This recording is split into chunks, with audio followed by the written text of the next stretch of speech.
Jangan pikir kalian benar-benar berkuasa, karena kami adalah bangsa dengan peradaban yang punya skala waktu 18 generasi. Sehingga ilmu kita, manajemen kita akan jauh melebihi kalian semua. Cuman masalahnya sekarang belum tepat presidennya, gitu aja. Jangan marah. Jangan marah. Saya tidak mengatakan salah loh ya. Saya tidak mengatakan salah atau jelek, enggak, belum tepat. Ya, loh, kalau bahasa Jawa itu ada bener, Mbak Puan, ada pener. Itu sudah bener, tapi belum bener gitu. Jadi itu mohon maaf ya, saya bukan mengkritik, tapi memang saya itu penasaran dengan kebesaran Indonesia yang tidak bisa kita wujudkan. Dan aku ingin besok pagi sebelum dan sesudah 2024 kita akan mengalami revolusi besar dari dalam diri kita. Bukan revolusi untuk menjatuhkan presiden dan penguasa, enggak. Revolusi yang akan dipimpin oleh presiden dan para sesepuh lainnya. Mereka yang akan memimpin kesadaran baru. Mereka yang akan memimpin melungsungi yang baru. Mereka yang Oke, teman-teman sekalian. Kita belajar tata ruangnya dulu. Kita mempelajari di mana kita berada dan bagaimana situasinya. Sekarang coba semua 20 detik diam sama sekali.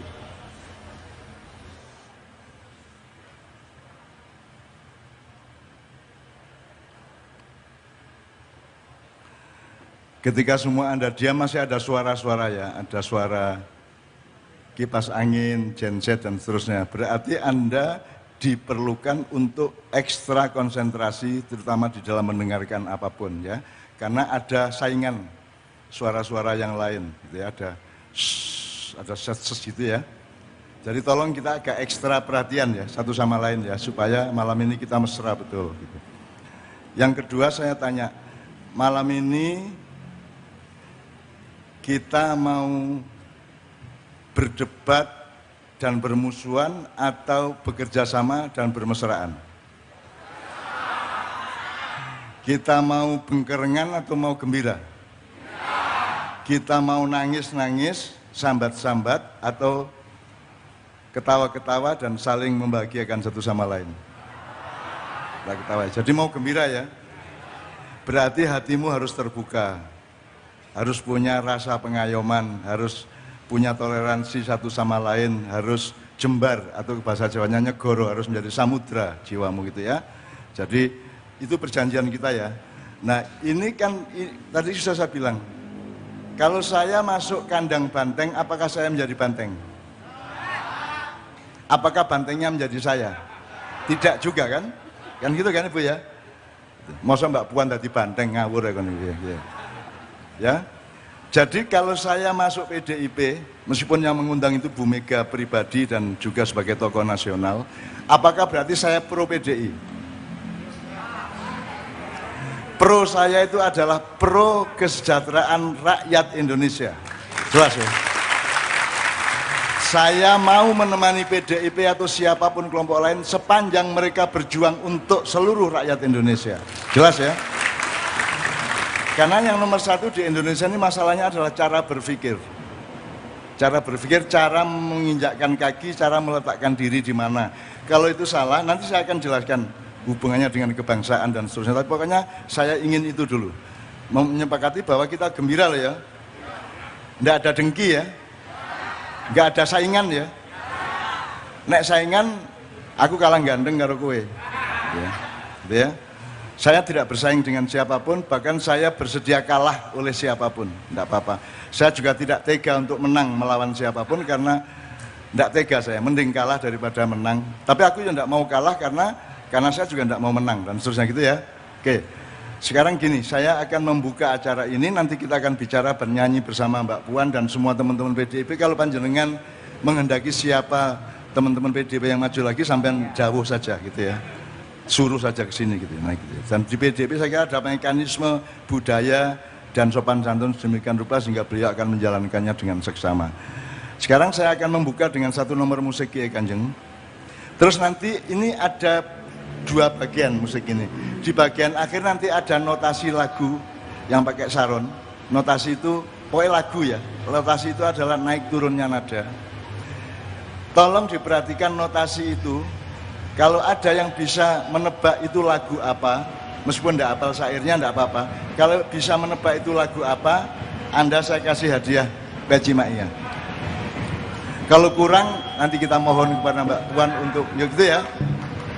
Nek awakmu biasanya kan mentahan untuk ngomong biasanya gitu ya. Biasanya kan gitu, oke ya. Bismillahirrahmanirrahim. Teman sekalian, kalau saya bilang takbir gitu kan kayak 1-2-1-2-1-2 ya.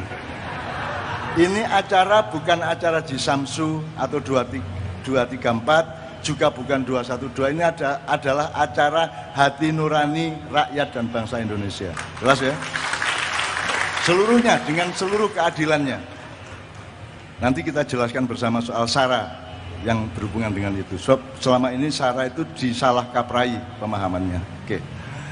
Sekali lagi, yang bisa menebak, nanti angkat tangan selesai pambuka ini, lagu pembukaan, angkat tangan yang siapa yang bisa, kalau benar dinilai oleh teman Kiai Kanjeng, nanti Anda saya kasih ini. Dan saya kasih doa. Saya usap-usap. Yang saya usap keningnya ya, bukan dadanya ya. Ya, gitu ya. Kalau kira-kira kurang puas, nanti saya akan membisi Mbak Puan untuk sakno iku arek melarat Mbak, gitu ya. Kere Mbak, gembel itu kayak ilah Mbak gitu ya. Cak mulai suatu ku beras kayak bojone anaknya gitu ya.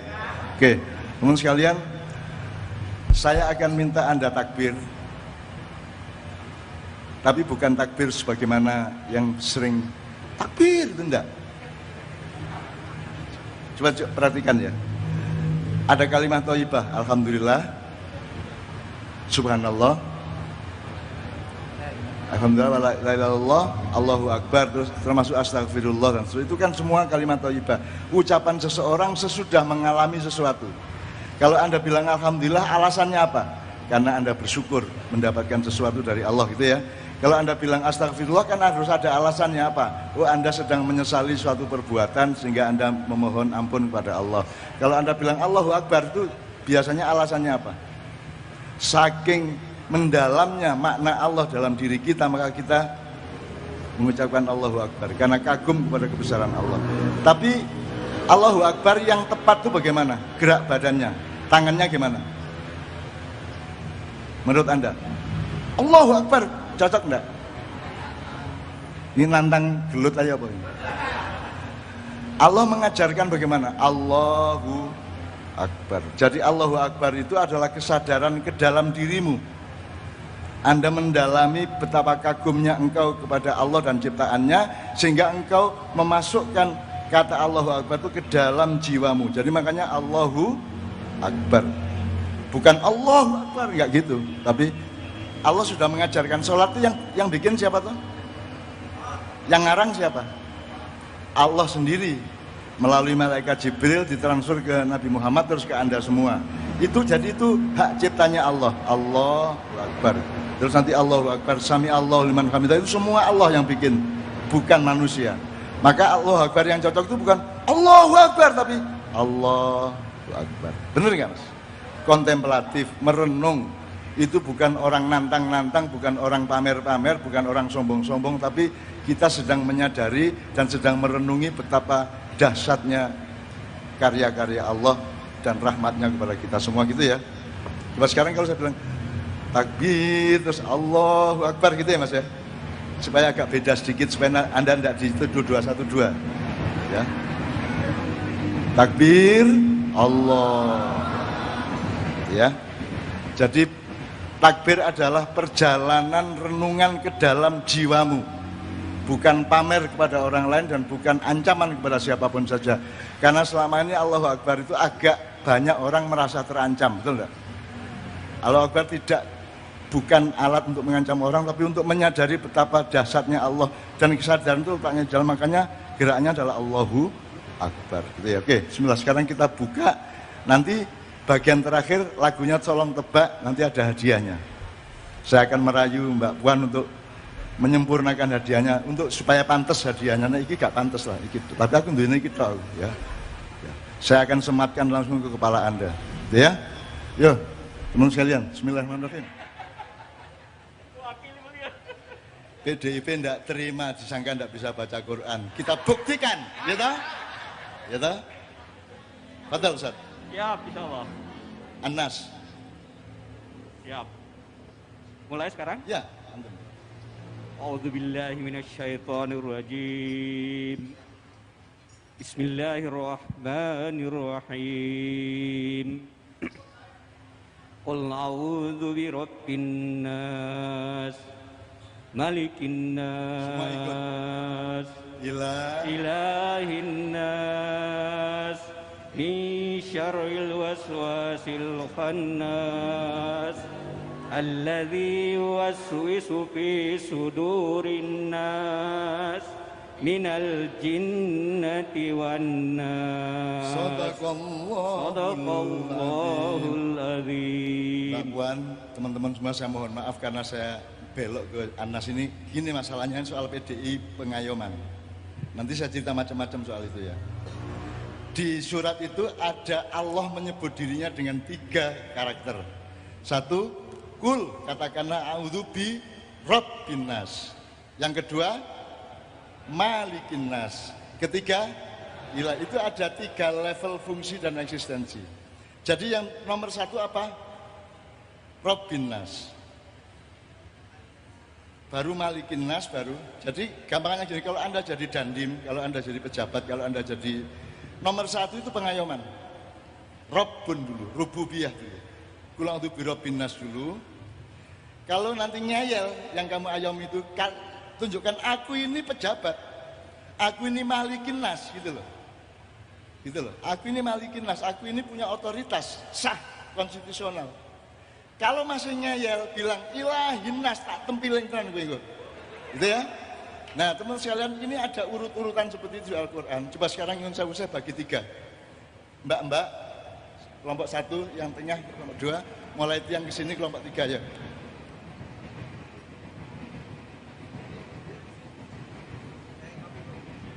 Pertama, kalau birabbin nas, coba diucapkan bareng-bareng. La robba illallah. La robba illallah. La malika illallah. La ilaha illallah. Jadi PDIP sudah sampai pada taraf yang paling puncak, yaitu kewajiban untuk rububiyah, kewajiban untuk mengayomi semua yang lain. Gitu ya. Jadi jangan wis ojo pedhi-pedhi meneh. Wis ojo nantang-nantang sapa, karena sudah pasti menang. Sudah berkali-kali menang, sekarang saatnya mengayomi. Ketika saya ke Amerika sama istri saya kira-kira 3-4 tahun yang lalu, di Kedutaan Besar Indonesia di Washington, itu di depan gedung KBRI itu ada patung Dewi Saraswati. Tahu Dewi Saraswati? Itu dari dunia wayang, dari Bali, Dewi Saraswati. Itu patung di depan gedung itu. Sehingga teman-teman PKS, HTI marah. Loh, kok patungnya, kok hiasan Kedutaan Republik Indonesia, kok Dewi Saraswati, nanti disangka negara Hindu loh kita. Kan gitu kan? Sehingga ketika saya datang, mereka mengeluh kepada saya, para pejabat Kedutaan, Cak, gimana nih, kita diprotes oleh teman-teman Islam karena bikin patung Saraswati. Terus saya bilang, mayoritas di Indonesia itu penduduknya beragama apa? Biasanya yang banyak melindungi yang kecil, yang sedikit, atau yang sedikit melindungi yang banyak? Yang kuat mengayomi yang lemah, ataukah yang lemah harus mengabdi kepada yang kuat? Yang kuat mengayomi yang lemah. Jadi bilang kepada teman-teman aktivis Islam itu bahwa patung Dewi Saraswati ini lambang pengayoman umat Islam kepada seluruh bangsa Indonesia. Betul enggak? Betul enggak?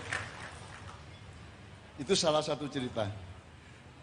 Mbak Puan, saya pernah ceramah bareng Gus Dur, Ibu, sama Dr. Nurholis Majid di pesantren Tambak Beras. Jadi yang pembicaranya Bu Mega, Nurholis Majid, Gus Dur.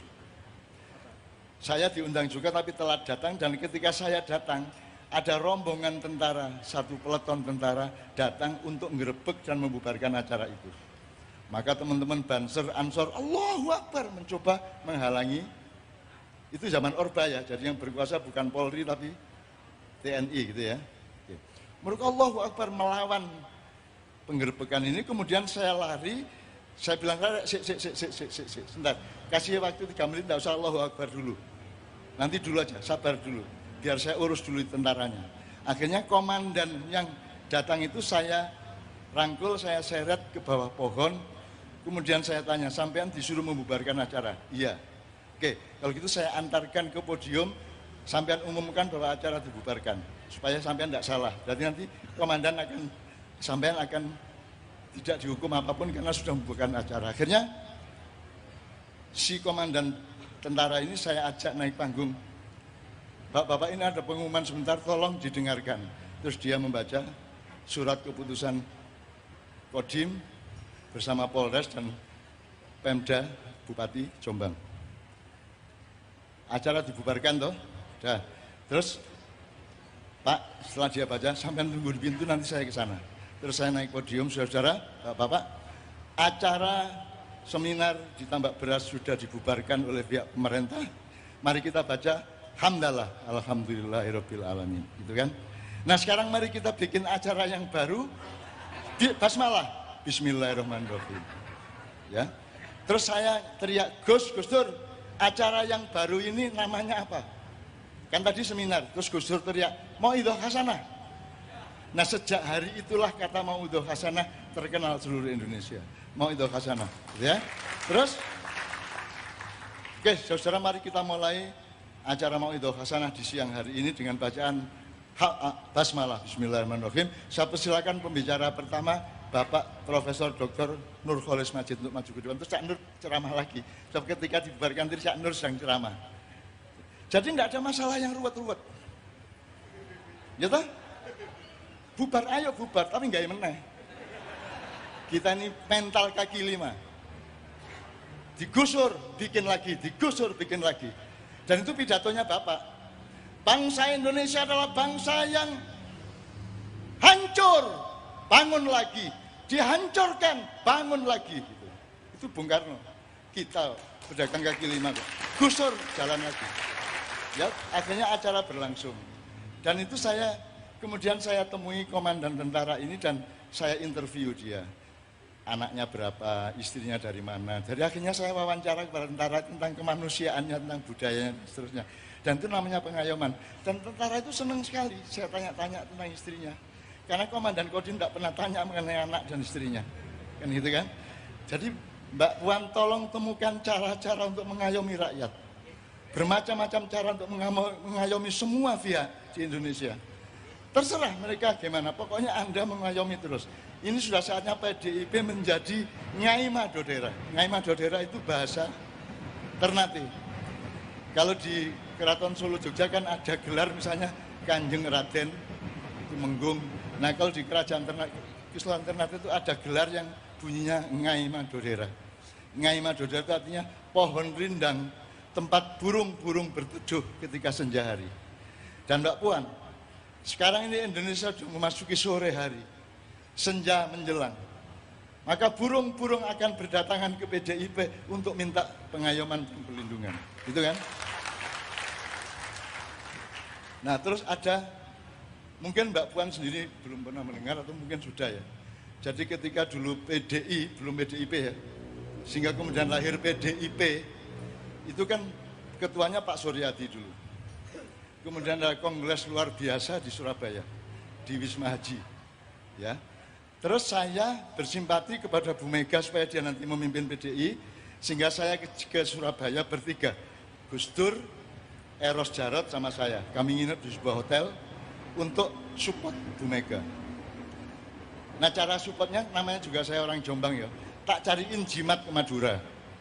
Diem-diem tak masukin ke tasnya Bu Mega. Terus saya wiritan di atas sebuah air. Airnya kemudian tak biur-biurkan ke tempat tinggal Bu Mega di asrama itu. Kenapa? Karena semua yang bertugas di tempat tinggalnya Bu Mega, penginapan itu semua adalah intel. Yang nyubi makanan intel, yang nyapu intel. Maka saya biur-biuri. Tidak berarti itu, ya pokoknya aku itu usaha. Saya hanya seekor semut yang mengangkut setitik air menuju tempat Nabi Ibrahim dibakar. Malaikat Jibril tanya, Mut, ngapain kamu? Kamu cuma bawa air setitik sedangkan api berkobar-kobar membakar nabimu. Semut berkata, urusanku bukan memadamkan api. Urusanku adalah menyatakan kepada Allah bahwa aku berpihak kepada Nabi Ibrahim. Urusan saya bukan ke Surabaya dan Gus Dur dengan Eros, bukan saya akan mampu mengangkat Mbak Mega menjadi ketua PDI. Urusan saya adalah bahwa saya menyatakan keberpihakan saya kepada kebenaran. Gitu kan? Kemudian saya ditangkap.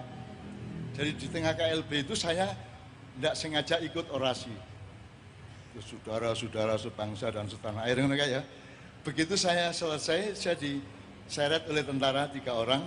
Saya dibawa ke markas tentara Kolonel S namanya. Terus begitu saya masuk, dalam tangkapan itu saya masuk, terus saya ketemu komandannya bilang gini, kalau nggak gini caranya, gimana caranya ngobrol sama Cak Nun?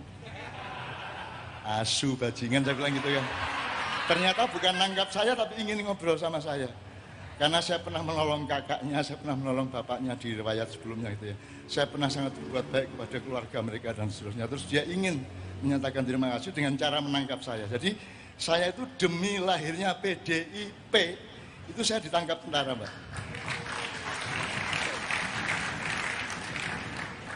Tidak berarti saya berjasa, tapi kalau lupa ya nanti salah loh. Terus suatu hari kekuatan PDI memuncak dan saingannya pasti adalah kumpulan umat Islam, betul enggak? Kemudian kita mempunyai kekhawatiran kalau Bu Mega jadi presiden, orang Islam belum siap. Tapi kalau Habibie yang jadi presiden, PDIP tidak terima. Ingat itu tahun 1999. Terus di depan Bu Mega saya ngomong sama Gus Dur, Gus, enaknya siapa presiden mari Gus? Soalnya nek Bu Mega kok wong Islam gak kuat atine. Nek Habibie wong PDIP muring-muring. Yang ini sultan aja, Cak. Maksudnya Sultan Hamengkubuwono 10. Aku gak setuju, saya bilang Gus. Nek Sultan gak setuju. Lah sopo? Sultan sing asli. Sopo iku, Cak? Sultan Abdurrahman Wahid. Nah, itu. Ojo ngawur sampean, Cak. Terus saya bilang gini, loh, Gus Dur itu sampean itu turunan ke-9 Pangeran Benowo. Pangeran Benowo itu putranya Mas Karebet Prabu Hadiwijaya, ya. Aku ngawur ngomongnya, Mas. Ngawur, tapi sampai rumah tak hitung-hitung memang turunan ke-9 ternyata. Padahal aku ngawur, ya Allah, matur nuwun, saya bilang gitu. Saya tuh ngawur, ngomong ke-9 tuh ngawur, ternyata bener. Itu yang namanya bimbingan seperti ini, Pak. Tidak pakai latihan, tidak pakai apa-apa, cukup dipimpin seseorang yang ikhlas, semua jalan. Terus saya teruskan soal Gus Dur, kemudian kita hindarkan bagaimana umat Islam dan orang PDIP tidak bentrok. Antara Islam merah putih dengan Islam hijau tidak bentrok, tidak ada konflik horizontal. Akhirnya kita rapat di rumah Gus Dur, saya kasih ide, kalau gitu yang memimpin Indonesia berikutnya harus orang tua yang diakui oleh kedua belah pihak, yang diikhlasi oleh semua kalangan. Dan itu satu-satunya Gus Dur, harus seorang begawan, harus seorang panembahan. Terus saya dimarahi sama Pak Amin Rais di koran. Oh Pak Ainun itu ngomong begawan ini sudah era demokrasi kok begawan gitu kan. Terus kemudian saya provokasi, kemudian ada poros tengah. Jadi MPR bersidang, poros tengah lawan, poros tengah didukung oleh Golkar dan P3 melawan PDIP gitu kan. Terus hari itu juga saya datangi Akbar Tanjung, saya datangi Hamzah Has. Pokoknya saya usahakan hari itu memastikan bahwa P3 Golkar akan memilih Gus Dur. Lawannya adalah Bu Mega. Jadi sore nanti Gus Dur akan jadi presiden. Gitu. Saya usahakan betul sedemikian rupa. Nah terus saya datangi Gus, sampean kok jadi presiden. Temen aja, ini sampean siap. Tapi aku njaluk syarat lurus bab aku sing berjuang Gus. Lho siji soal Aceh kudu sampean beresi. Terus dia jawab karo turu ngene iki Mas. Soal Aceh gampang tak tempeling macam-macam. Nomor loro Gus, tidak boleh lagi ada kekuasaan di Nusantara ini yang terkait dengan mitologi Nyai Roro Kidul. Gitu kan? Itu saya ngomong langsung sama Gus Dur di Hotel Mulia. Terus Gus Dur, Nyai Roro Kidul gak masalah. Oh gak masalah, wis tak SMS. SMS apa?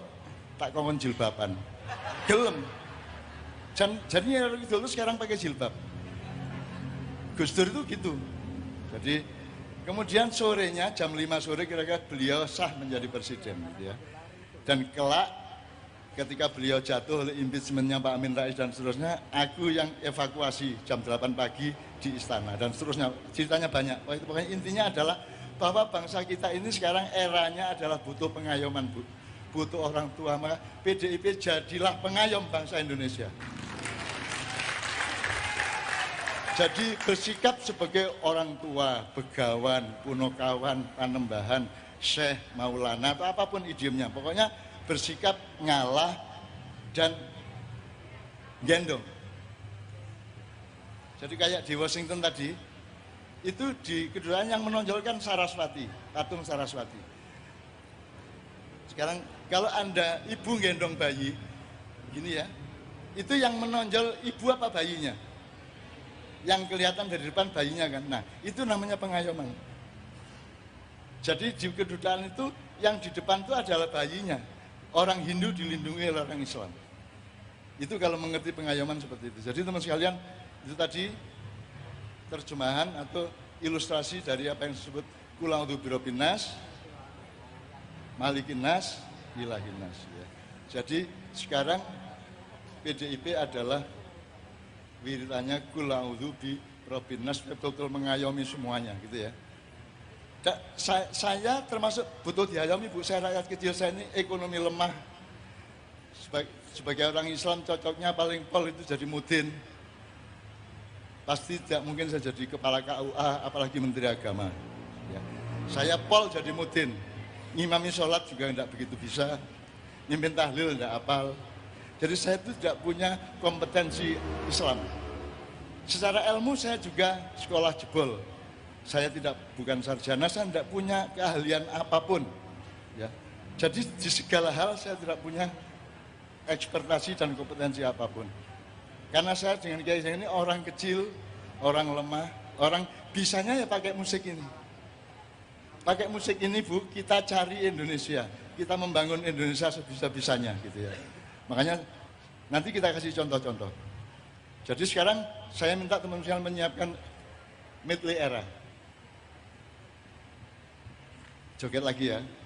Tanpa latihan dan tidak tahu lagunya, tapi nanti langsung bisa, itulah bangsa Indonesia. Jangan main-main sama Indonesia, mereka itu tangguh rakyatnya, makmur tanah airnya, indah kebudayaannya. Dan krisis kayak apapun guyang-guyu terus. Tahu enggak? Krisis kayak apapun mall ya bek. Toko-toko bek dan arek-arek krisis Covid macam-macam jek ngerokok aja. Ya tak? Ya.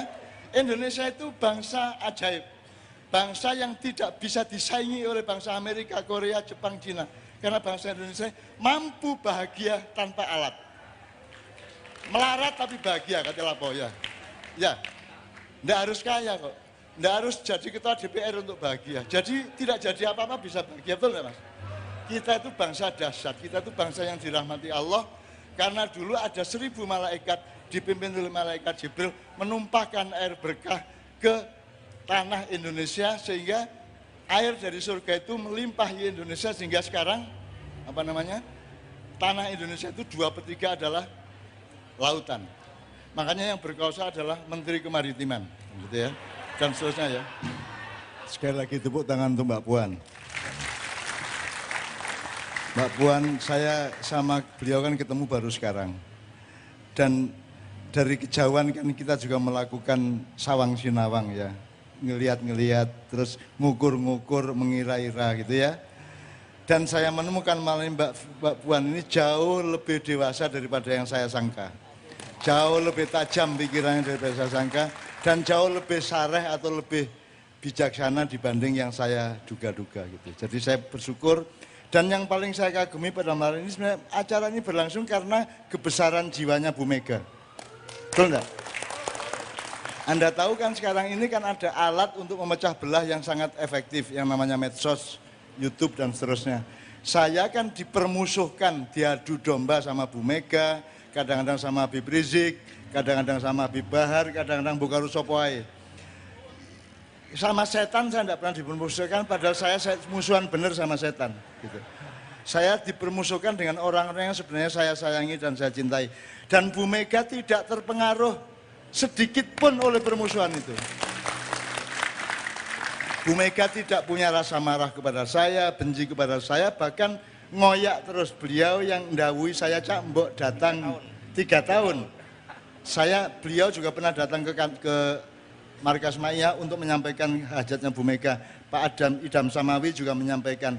Dan baru sekarang ini kita temukan karena saya sudah lega menemukan Indonesia yang akan datang, yang akan luar biasa.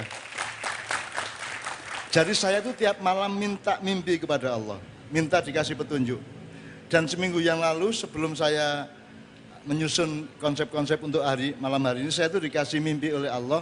Saya pergi ke Siberia, kemudian mampir ke Ukraina, kemudian mampir ke antara Amerika Serikat dengan Amerika Latin, kemudian begitu saya pulang ke Indonesia, itu saya melihat tulisan kain yang sangat panjang yang berwarna ungu. Ungu itu warna surga, dan ungu itu dalam bahasa Jawa adalah bangkit, bangun. Kita sekarang ini tertidur sangat lama sambil bertengkar. Besok kita akan bangun dengan kerukunan dan kemesraan, gitu ya. Dan di kain panjang berwarna ungu itu saya membaca tulisan Lailatul Qadar. Sehingga saya husnudon, bukan ngeramal. Saya husnudon, saya berpikir positif bahwa insya Allah tahun ini adalah tahun di mana Allah ngasih Lailatul Qadar kepada bangsa Indonesia.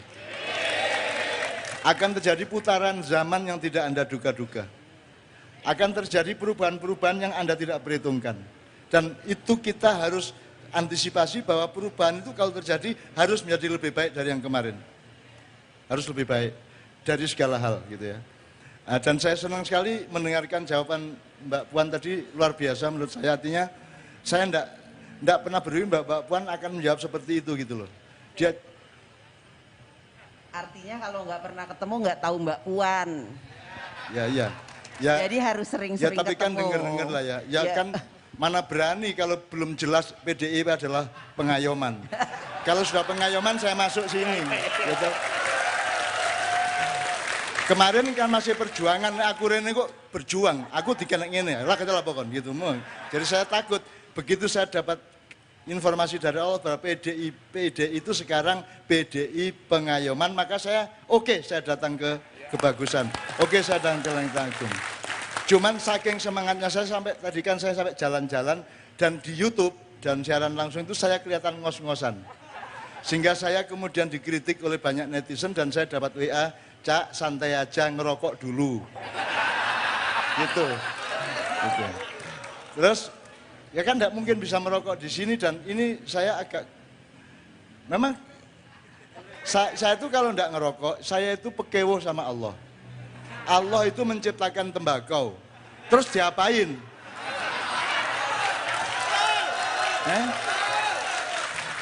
Apalagi kalau sampai saya anti tembakau, kan saya berhadapan sama malaikat. Anti tembakau kan ya, duduk kan gitu kan. Jadi saya tidak berani anti rokok, tidak berani. Kalau memang rokok itu tidak baik, tolong para dokter, para ilmuwan melakukan penelitian tembakau itu diapain supaya manfaat. Karena tidak mungkin Allah ngasih tanaman tanpa manfaat. Betul enggak? Oke, kalau teknologi dari tembakau menjadi rokok itu tidak bermanfaat, tolong teliti lagi, dibikin apa, sayur kek, lalap kek gitu loh. Supaya manfaat, karena tidak mungkin tidak manfaat. Rabbana ma khalaqta hadza batila. Jelas ya, tidak mungkin Allah menciptakan siapapun, dimanapun tanpa manfaat. Oleh karena itu, saya sangat mantap malam ini karena kita memang wajib jadi orang Indonesia, bukan kebetulan. Kita ditakdirkan, diwajibkan untuk membela Indonesia, membangun Indonesia, mewangikan Indonesia. Itu adalah takdir dan kewajiban. Itu amanah dan perintah Allah. Beliau diperintah jadi cucunya Bung Karno, mau tidak mau. Dan beliau taat. Dan seluruh bangunan cita-cita beliau dibangun berdasarkan perintah Allah itu. Jadi ini kita di sini perintah Allah. Jangan dibilang nggak syar'i. Syar'i banget ini. Ini syar'i karena itu syariat Allah. Syariat Allah itu artinya aturan Allah. Baik yang menyangkut orang sholat, ibadah mahdoh, maupun alam semesta, sungai, ekosistem, dan seterusnya. Maka di PDIP saya menganjurkan, sekarang ekosistem di Indonesia. Indonesia kan negara yang paling subur, makmur, luar biasa. Tongkat kayu dan batu jadi tanaman, kurang piye ya.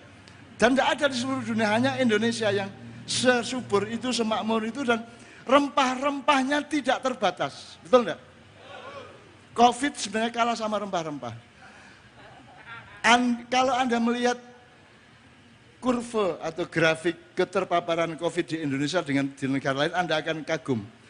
Dengan penduduk sebanyak ini, dengan kesembronoan rakyatnya dan keberanian rakyatnya untuk tidak pakai masker, ya toh, ngawur di mana-mana, ya toh, nekat di mana-mana. Seharusnya yang terpapar itu kan ratusan juta, betul enggak? Tapi faktanya enggak. Malaysia lebih banyak, Vietnam lebih banyak, padahal penduduknya hanya 1/10 kita.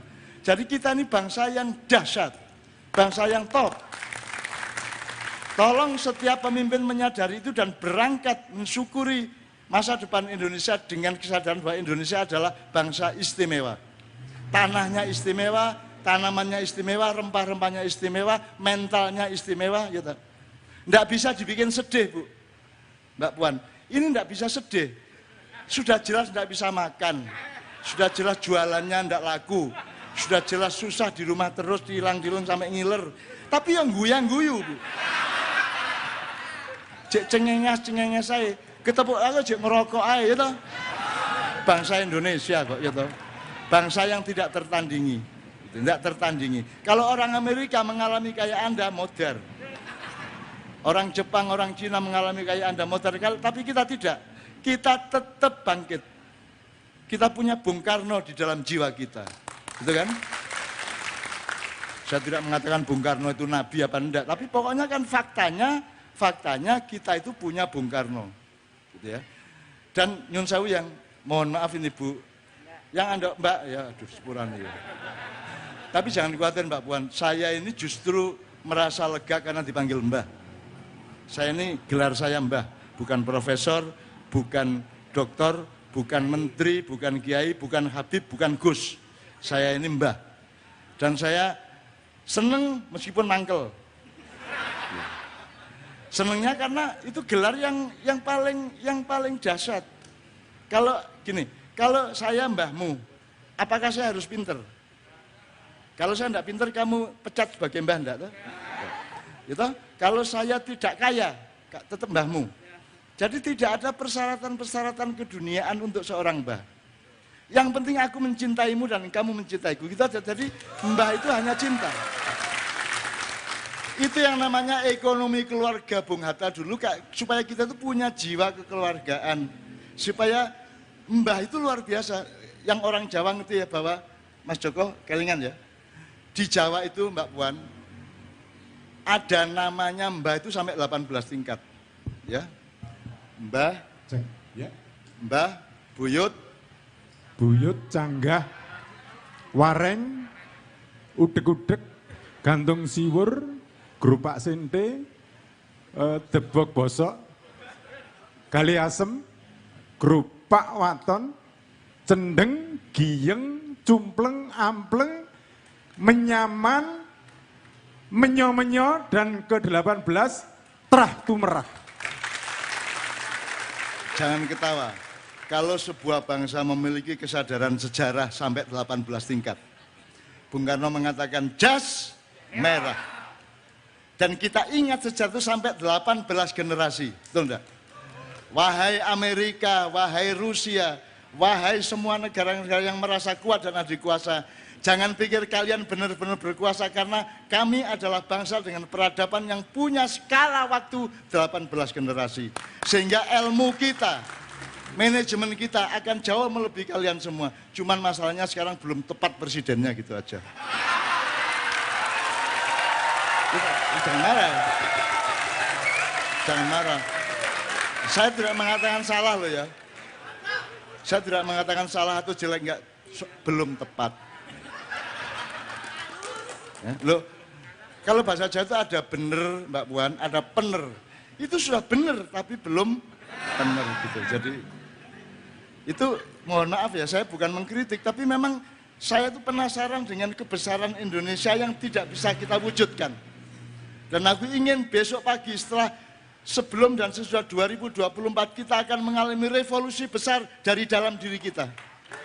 Bukan revolusi untuk menjatuhkan presiden dan penguasa, enggak. Revolusi yang akan dipimpin oleh presiden dan para sesepuh lainnya.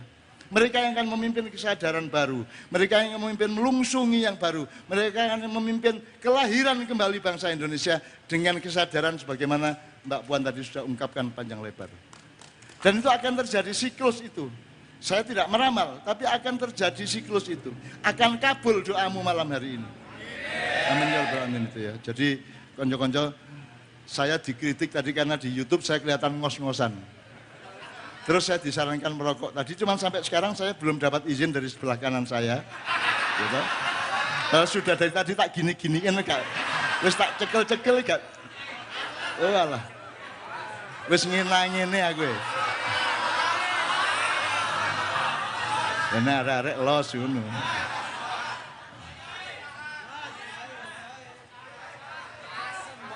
Salah satu yang ditakuti virus adalah, tapi nanti dimarahi sama WHO sama,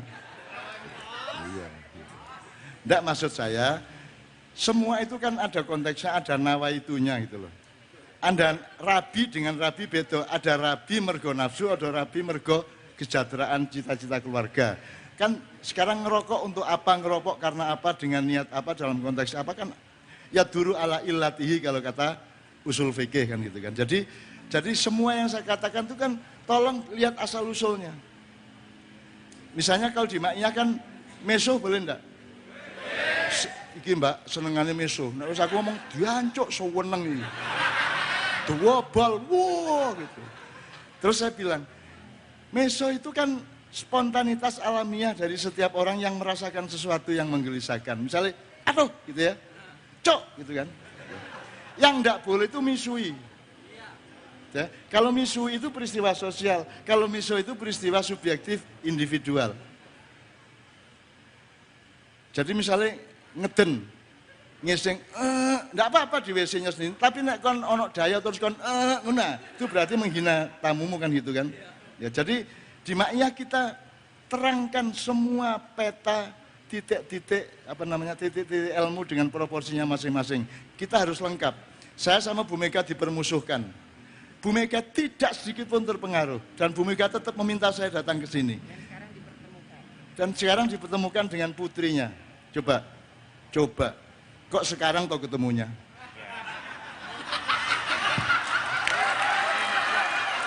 Pokoknya Mbak Puan yang ngasih. Oh, itu kan ini konotasi, itu namanya konotasi ya. Kadang-kadang orang dihukum karena konotasi orang lain toh. Itulah pikiranmu dewe. Itu kan perasaan adik saja, ya toh. Gitu, tapi kita bahagia malam ini. Kita optimis untuk Indonesia masa depan, ya. Anda adalah generasi emas. Anda adalah orang yang dijadikan oleh Allah, oleh Tuhan untuk mewarisi kekuatannya demi masa depan bersama. Wa nuridu an namunna 'alal ladzina stud'ifu fil ard wa naj'aluhum a'immah wa naj'alumul warithun. Aku berjanji kata Allah kepada semua hamba-hambaku di muka bumi yang diinjak-injak, yang dilemahkan. Dia akan aku warisi kekuatanku dan akan aku jadikan pemimpin di masa yang akan datang. Anda adalah pemimpin masa depan, ya. Ini ya. Ya gak nasional tok, ya di kampung barang enggak masalah. Enggak masalah. Kita enggak butuh kebesaran, kita tuh butuh kesungguhan, kita Bu ya. Kata beliau tadi, meskipun kecil saya ingin jadi bagian dari yang membangun Indonesia kan gitu kan. Jadi enggak apa-apa, ketua RT enggak apa-apa. Enggak apa-apa. PDIP ranting enggak apa-apa. Asal pengayoman, gitu. Gitu ya. Gitu ya. Jadi mulai malam hari ini Mbak Puan bahkan merespon, loh, enggak bisa PDIP mengayomi semuanya. Kalau gitu kalimatnya gini, semua pihak, semua golongan, semua parpol, semua ormas, semua kelompok saling mengayomi satu sama lain. Gitu aja, kok repot gitu. Gitu aja kok repot kata Gus Dur ya. Gitu. Cuman saya nggak pakai. Wis kangen kayak ya. Gitu. Gus Dur tak, Gus pokoknya sampean jadi presiden nanti jangan berhubungan lagi dengan Nyai Roro Kidul. Anda Nyai Roro Kidul itu ada 2 bersaudara, satu Nawang Wulan itu Nyi Kanjeng Ratu Kidul. Terus ada adiknya namanya Nawang Seh itu Nyi Roro Kidul. Jadi Anda selama itu salah kaprah. Yang Anda maksud Nyi Roro Kidul sebenarnya adalah Kanjeng Ratu Kidul kakaknya, gitu kan. Jadi itu ada 2 bersaudara. Saya sering ketemu di Selatan Keraton di Jogja sana gitu. Saya sering ketemu. Ya, salam ya. Sampean adiknya Mbak Yuni. Nek sampean adiknya aku Mbak Yuni, sampean Mbak Yuni aku adiknya gitu ya. Anggitmu kondok sing gelem tak kabeh ya gelem arek-arek iki. Dapurane arek-arek ya toh. Gitu teman sekalian, itu semua saya pelajari loh teman sekalian. Semua Bu, Mbak Fian, semua saya pelajari. Sekarang ini saya sedang bikin drama judulnya Reriungan. Ya. Reriungan itu artinya judulnya melungsungi. Melungsungi itu Bu lahir kembali. Kalau ular ganti kulit, kalau lobster, udang ganti ragangan. Kalau ulat jadi kepompong, jadi kupu-kupu. Kalau Garuda, umur 40 tahun, Garuda akan mencakar-cakarkan cakarnya di batu-batu padas di gunung sampai tanggal. Paruhnya ditotol-totolkan di batu-batu padas sampai tanggal. Bulunya dibikin rontok. Kemudian di antara 10 Garuda akan ada 3-4 yang lahir kembali. Bulu-bulunya tumbuh kembali paruh dan cakarnya. Kemudian menjadi Garuda yang sakti perkasa. Dan aku minta PDIP dan Anda semua adalah Garuda yang sudah melungsungi dan menjadi Garuda baru. Garuda baru yang akan melanglang buana dan memimpin kesejahteraan seluruh dunia. Ini doa saya sangat serius. Bahwa tidak terkabul sudah biasa. Tapi kalau ternyata kabul jangan kaget. Allah penuh kejutan, betul enggak? Jangan kaget. Ternyata loh saya dulu jilbab itu kan saya perjuangkan sekedarnya saja ternyata kabul kok. Sekarang semua jilbaban, 98% muslimah di Indonesia jilbaban. Wadam jilbaban kurang lebih. Pengemis jilbaban, petani-petani di sawah jilbaban. Dikabulkan oleh Allah apa yang saya perjuangkan. Padahal saya juga tidak berjuang amat.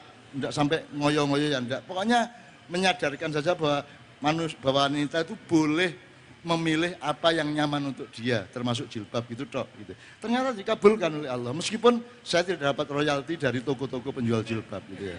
Tidak ada masalah, saya tidak minta jasa, saya tidak minta apapun, saya tidak minta reward dari Anda. Aku tidak peduli engkau menghargai aku atau tidak. Aku tidak peduli engkau mengapresiasi aku tidak. Aku tidak peduli, aku hanya harus memastikan bahwa aku ridho dengan semua yang aku alami di dunia ini. Supaya nanti kalau aku mati tidak menjadi hantu. Sebab kalau engkau belum ridho hatimu dalam hidup ini, begitu kau mati, kau jadi hantu. Maka di drama Melungsungi itu semua namanya saya ambil dari nama jin dan malaikat. Tidak ada yang nama manusia. 92 orang yang ikut main drama itu. Semua namanya nama jin. Dan saya sudah minta kepada pimpinan-pimpinan jin itu dari Merak sampai Madura. Sudah saya temui mereka semua, minta izin namamu saya pakai untuk drama. Karena Indonesia sangat butuh melungsungi, harus ada kesadaran baru, harus ada cinta yang baru, yang refresh ya, harus ada kebersamaan yang baru, harus ada reriungan yang baru gitu. Maka mereka kemudian mengizinkan dan tidak mengganggu pentas saya. Meskipun pemainnya sudah saya kasih sangu, kalau nanti kamu diganggu macam-macam baca ini dan sebut namaku, saya bilang gitu. Pokoknya jin kerungu jenengku itu, oh sampean melok mak iya, ngono akhirnya. Iya, jadi saya kan tidak pernah kejam sama jin. Saya kan tidak pernah siaran TV terus, nama takunu, ya tibikumullah. Kan tidak pernah. Terus jinnya tak ambil masukin botol. Enggak lah. Saya selalu baik-baik sama jin. Saya selalu bergaul baik. Dan saya tidak melanggar perintah Allah untuk bekerja sama dengan jin. Saya tidak pernah kerja sama. Bahkan saya tuh kasihan sama setan, sama iblis itu, saya tuh tidak tega. Dari dulu sampai sekarang setan iblis itu tidak bisa nggoda saya coba. Kan kasihan. Betul enggak? Pekewo saya kadang-kadang ingin saya turuti dikit-dikit gitu loh. Tapi tetap tidak berani juga. Jadi itu kalau sama manusia itu Masya Allah dah. Tapi kalau sama, jadi Mak Ihan kita tadi kan ada teman PDIP yang Mas Adian ya. Mas Adian kan bilang, loh saya kan Kristen, masa saya masuk forumnya Cak Nun. Terus Mbak Indah menjawab, di forumnya Cak Nun itu jangankan orang Kristen, jin setan masuk boleh. Betul enggak? Setan salah apa Mas? Aku takut setan salah apa? Kok setan jadi kambing hitam di Indonesia? Asal ada orang jahat yang disalahkan setan toh? Setan salah apa? Dia memang tugasnya seperti itu dan dia tidak bisa berubah. Kalau Anda bisa berubah, Anda adalah makhluk kemungkinan. Kalau setan, iblis, makhluk kepastian, dia tidak bisa apa-apa. Harus seperti itu. Kalau Anda kan boleh berubah. Anda mungkin ini, mungkin itu, mungkin baik, mungkin buruk. Jadi kan mending jadi manusia. Maka saya kasihan kepada setan, tidak tega. Jadi kalau saya ketemu mereka malam-malam berduyun-duyun mesake gitu ya. Kasihan. Jadi gitu Mas. Ini pemikiran-pemikiran seperti ini saya tidak ngarang. Ini beneran, sekalian. Ini beneran. Maka saya juga sangat bersungguh-sungguh dengan acara malam hari ini, Mbak Puan ya dan semua teman ya. Dan saya hitung semua sisinya Mas Hasto. Saya hitung semua sisinya karena saya ini mencintai Indonesia dengan poke nyawaku. Sak poke nyawaku. Saya mencintai karena apa loh? Karena Indonesia bukan Muhammad, bukan Ibrahim loh. Indonesia itu ciptaan Allah yang aku diletakkan di situ, maka aku wajib mencintai Indonesia sebagai perintah Allah. Tahu enggak? Oke, sebentar lagi waktunya habis ini. Saya sudah dikasih peringatan. Ya, Mbak. Oke, saya akhiri yang omongan saya. Kalau masih ada satu pertanyaan boleh untuk Mbak Puan lagi, satu lagi boleh. Oke Mas, ini Mas. Perempuan. Ya Mbak, ya.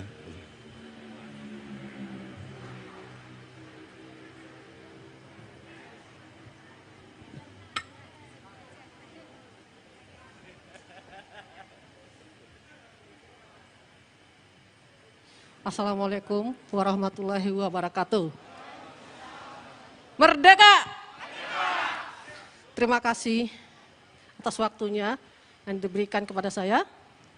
Saya Ketua Ranting dari Tanjung Barat, PDIP. Di saat ini sangat banyak saya lihat dan sampai saya merasa miris dengan kelakuan kita sebagai bangsa yang tega membuat keonaran di bangsa sendiri. Yang menjadi pertanyaan saya singkat saja Ibu, Bapak. Bagaimana cara kita sebagai bangsa Indonesia dalam melakukan pertahanan dari ancaman perpecahan dan memperkokoh NKRI dari dalam maupun luar bangsa? Itu saja, terima kasih.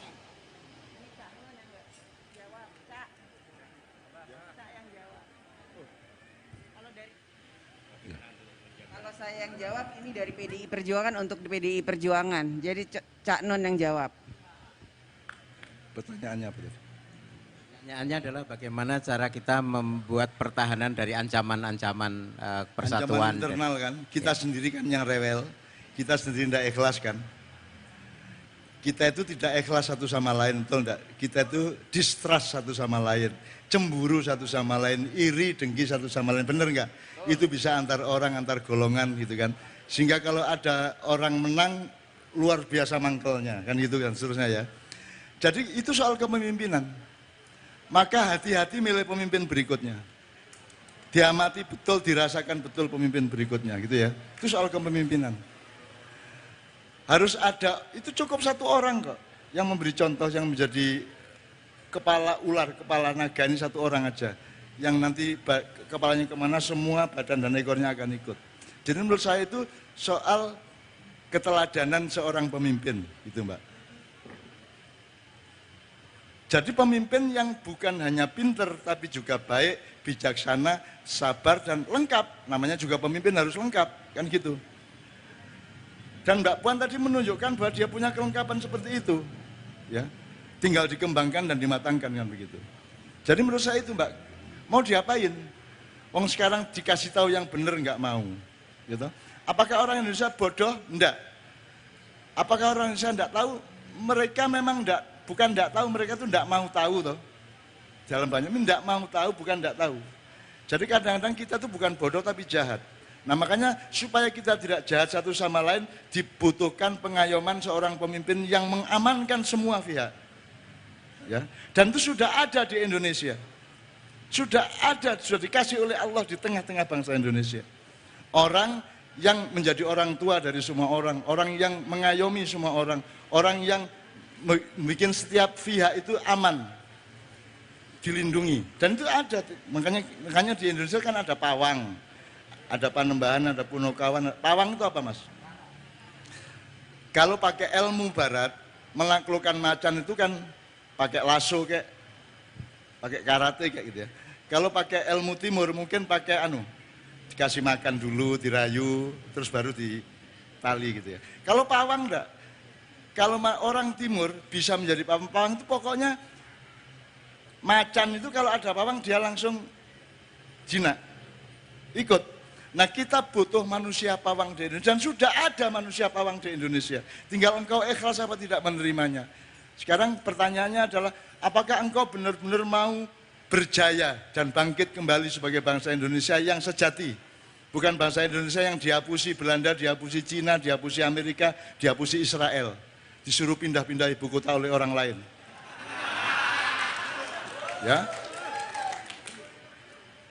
Saya jangan ditanya apakah saya setuju atau tidak setuju kepada pemindahan ibu kota. Jangan tanya saya, wong yang bikin saja tidak pernah tanya saya kok. Kok kontak-kon aku lah apa aku gitu kan. Gitu ya. Kadang-kadang kita itu mencari informasi tidak salah kaprah. Ada artis cerai gitu, wartawannya ngejar saya, "Cak, apa pendapatmu?" Loh yang cerai aja enggak nanya saya kok kamu yang nanya saya. Jadi angel Indonesia itu angel. Gitu ya. Ya teman sekalian, menurut saya jawaban saya kepada ibu saya tadi adalah, ayo dari skala yang kecil sampai menengah sampai nasional kita temukan orang yang betul-betul bisa mengayomi dan mengamankan semua pihak. Itu aja kuncinya. Nah terjemahnya nanti bisa sampai ke konstitusi, sampai ke tata hukum, sampai ke birokrasi nanti terjemahnya. Tapi intinya itu pengayoman. Kul a'udzu bi rabbin nas itu nomor 1. Baru kalau terpaksa malikin nas, kalau terpaksa lagi baru ilahin nas. Itu metodologi politik dan sosial dari Allah Subhanahu wa taala di surat An-Nas itu. Itu betul-betul karena Quran itu petunjuk. Bahkan dia obat, penyembuh. Kalau buku-buku berjuta-juta lainnya itu informasi tapi belum tentu benar, belum tentu baik, belum tentu bermanfaat. Kalau kitab suci, Quran dari Allah, itu pasti benar, pasti merupakan petunjuk, dan pasti mencerahkan, pasti menjadi obat dari segala macam penyakit, solusi bagi segala macam persoalan gitu ya. Allahumma sholli wa sallim ala Muhammad. Bu, kita akhiri ya Bu ya.